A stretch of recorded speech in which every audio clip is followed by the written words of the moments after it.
करून घ्यावे आणि त्याला पुढील आयुष्यासाठी शुभेच्छा द्याव्यात. सोनू उर्फ भूपती हा आपल्या AK-47 रायफलसह मान्य मुख्यमंत्री सरांसमोर आत्मसमर्पण करीत आहे.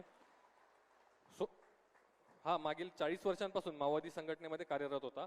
महाराष्ट्र शासनाच्या एकूण 60 लाख बक्षिसासह सर्व राज्यांमध्ये मिळून भूपती उर्फ सोनू याच्यावर एकूण 5.5 कोटी रुपयांपेक्षा अधिक बक्षीस जाहीर केले होते.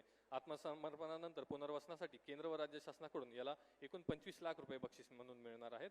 तसेच दिनांक 1 जानेवारी 2025 रोजी भूपती उर्फ सोनू याची पत्नी DKZCM तारक्का सीडाम हिने मान्य मुख्यमंत्री तथा गृहमंत्री महाराष्ट्र राज्य श्री देवेंद्र फडणवीस सर यांच्या समोर आत्मसमर्पण केलेले होते.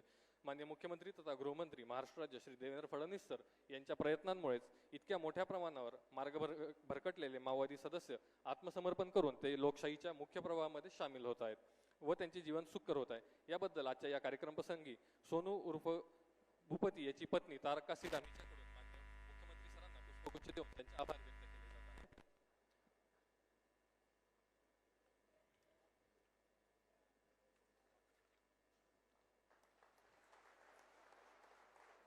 यानंतर या संपूर्ण आत्मसमर्पणाच्या कार्यक्रमासाठी विशेष परिश्रम घेणारे अधिकारी व अंमलदार यांना मान्य मुख्यमंत्री तथा गृहमंत्री महाराष्ट्र राज्य श्री देवेंद्र फडणवीस सर यांच्याकडून प्रोत्साहनपर बक्षीस देण्यात येणार आहे.